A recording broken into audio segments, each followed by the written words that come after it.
How dare you fight the boss I railroaded you to? Hi everyone, All Things D&D is back with another story. Most of Dungeons & Dragons is making things up. That's the beauty of it. But not if what you make up is to simply punish your players and railroad them into impossible and dumb encounters. So let's start with some context. This was a homebrewed campaign. Our DM for this campaign created an entire world that was very rich and full of lore. The reason for this is that she was writing a book set in this universe. I thought, wow, that's really cool. Making your own world is hard. I'm excited to play. Our cast of characters for this campaign: Tiefling Artificer, played by me, a Shifter Wizard, and a Catgirl Paladin. This was a homebrew race specific to the campaign. To be young. This happened a few months ago. Dumb, still true, and naive, also probably still true. The world consisted of a few different nations that had typical Dungeons & Dragons races, as well as some homebrewed ones. For now, we'll discuss two races: the anime animal people and the technology aliens, which both had real names, but this is more fun. The anime animal people were basically cat girls, bunny girls, cow girls, yee-haw, etc. Our paladin was a member of this race. The technology aliens were descendants of aliens who couldn't do magic, but instead made really awesome tech that did magic similar effects. That last point is important, as it's the basis of my character. My Tiefling Artificer was neglected for most of her life. She found a book about the technology aliens and started making inventions like theirs. Hence, she became an artificer. Now, I'm going to emphasize that she didn't do magic. She built machines. I discussed this with the DM prior to our session 0 to be sure we were on the same page. The DM agreed. All of my artificer's spells were actually just gadgets she used to achieve the same effect, like throwing a grenade instead of casting a fireball or something. But again, she doesn't do magic. Also, just a quick note. I don't know if this is how everyone runs artificers, but this is what we agreed on for the campaign, as it fits with the lore of the world. There were already characters that could not use magic, and instead made tech to imitate magic. So, session 0 went great. I had a blast. My artificer was basically young, impulsive, could be rather selfish, but just wanted to make friends with everyone. Also, she swore a lot and flipped everyone off, which was just a fun time for me. And whenever I cast a spell, I would explain how I imagined the tech would work. The DM was all for it. We end session 0 with everyone in the same big city. Then we get to session 1. Typically, we had our sessions the same day and time every week, but the day of session 1, I had a family thing and asked if we could delay an hour. The other two players agreed, but the DM vetoed that decision and just said I could arrive late. All right, no big deal. I told them to just have my character chill at the base or something until I joined. I sign on. About an hour late as expected, and everything is chaotic. My party's still running all over the city, while the DM is posting an ominous countdown in the chat. They try to catch me up to speed, while still being productive, because the countdown didn't pause to let me get context for what the hell was happening. That would be too easy. Basically, here's what happened. Wizard and Paladin met up, and Paladin informed Wizard that there was a prince in the city who was trying to assassinate his mother, the Queen, who was also visiting the city. Paladin knew the prince had some sort of plan, but wasn't sure what. So they investigated and found out the prince was building a giant mech to destroy the city, I think. Anyway, they warned the Queen, and that's when the Doomsday Counter started. No explanation for why, just a Doomsday Counter. The two were trying to find the location of the mech when I joined. Now, you must be wondering, but buddy, what about your character? Did she just chill at the base? Haha, no. Apparently, the DM had my character go on her own adventure, with neither of the party members, just by herself. And on the adventure, she fought some cultists and met a cowgirl, who fell in love with my character on sight. Okay? Just a fun little side note here, but after this event, almost every NPC knew that the cowgirl liked my character, and not so subtly implied that if my character refused to date her, my character would probably be killed. Because this girl was the daughter of an assassin mafia, or something. Did my other two party members get a forced romance? Of course not. I'm special. And if you asked yourself, hey, buddy, didn't your last campaign have an attempted forced romance with the same player?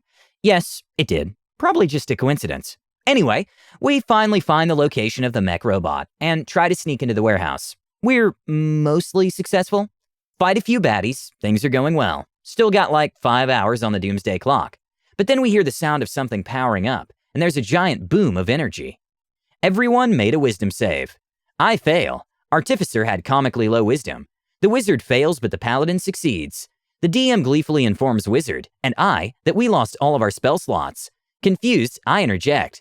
So, wait, You mean magic spell slots? Because I don't cast spells, I use tools. You lost your spell slots, you can't use any magic, the DM replied. Okay, right. But I'm saying I don't use magic, I use tools. So if it's an anti-magic thing, then I should still be okay? No, you failed to save, so you lose your spell slots, the DM reiterated. At this point, I don't want to keep arguing because we're getting nowhere, so I just agree. Sure, my tech got scared by the big boom and doesn't want to work anymore. Yes, I understand traditionally that artificers use magic, but based on the world lore and what the DM and I had originally agreed, it would have been fine if the DM had clarified that I use magic cores or something, or that the magic wipe was also some sort of EMP, but whatever. The giant mech thing bursts from the basement and is being piloted by the prince. Oh snap, what drama, what danger, what… Hey, wait, aren't we just level 1? It quickly dawns on all the players that we are woefully underleveled to handle this sort of encounter. But we don't really have options. The warehouse is located outside of the city. All of our allies are in the city and are far enough away that we couldn't reach them in time. We have no means to contact anyone, and this giant mech thing wants to destroy the city anyway. Guess we're going out in the blaze of glory. Oh, and the doomsday clock? Still counting down. The wizard is slinging cantrips, but the mech keeps absorbing magic. Great. Our paladin is going to cut off its gun arm. It had one grabby arm and one gun arm, while my artificer was trying to smash her way into the cockpit with a hammer. The paladin manages to break off the arm, and we all cheer hurrah. As the arm falls, you see the gun turn to train on you and begin to power up, the DM said. Wait, how does it still have power? I detached it, the paladin contested. No, you detached the other arm. The entire party was equally confused by this. Despite the paladin specifically saying she was hacking away at the gun arm, you know, the biggest threat, the DM thought she was hacking away at the other arm. When we explained that we all thought she was focusing on the gun arm, the DM just told us nope. So I'm trying to smash my way into the cockpit, which has a glass windshield with my hammer, but I'm barely making any progress. Even when I roll a crit, the thing hardly cracks. Oh, and I'm rolling strength checks, not attack rolls. My spaghetti-armed tiefling child shockingly doesn't have high strength. Eventually, the mech does another big blast and catapults all of us into the water surrounding the city. The mech charges up to shoot a laser at the city. We try to intervene, but the DM says we're all stunned, without rolling to save. The mech shoots the laser. We're all thinking, well, it's over. Until a giant force field covers the city, absorbs the laser, and shoots it back at the mech. The mech is destroyed. The city is safe. So the session ends, and I realized that we were entirely unnecessary for this whole scenario. The mech was planning on shooting a laser at the city this whole time, and the city always had this defense. We could have done nothing and everything would be fine. Aren't we supposed to be heroes or something? The DM informs us that the countdown was for the technology aliens. Apparently they were planning on just destroying the whole neighborhood the mech was in, to neutralize the threat. The DM also spent several minutes berating us for fighting the mech. You weren't supposed to fight it. I wasn't prepared for you guys to fight it. Why would you do that? You should have run away. But you said it was going to destroy the city, the wizard asked. Yeah, and you told me my character's mission was to stop the prince, the paladin pointed out. Yes, but it wasn't supposed to happen yet. But wait, didn't you just tell us the technology aliens would have destroyed the neighborhood if we did nothing? A ton of people would have still died, I said. They wouldn't have done that if you hadn't warned the queen about the assassination attempt, the DM said, visibly annoyed. I'm confused. Wizard is confused. Paladin is the most confused, because the DM primed her with this mission. So we were supposed to run away from danger, not tell the queen that her son wants to offer, and do what? Spend the mission window shopping? I thought it was odd, especially since most players want to play heroes. But little did I know, this was an omen for things to come. What was the point of even running the game? If the plot doesn't revolve around your players, you don't have a reason for them to be at the table. Write a book. Please let us know what you think and what you would have done.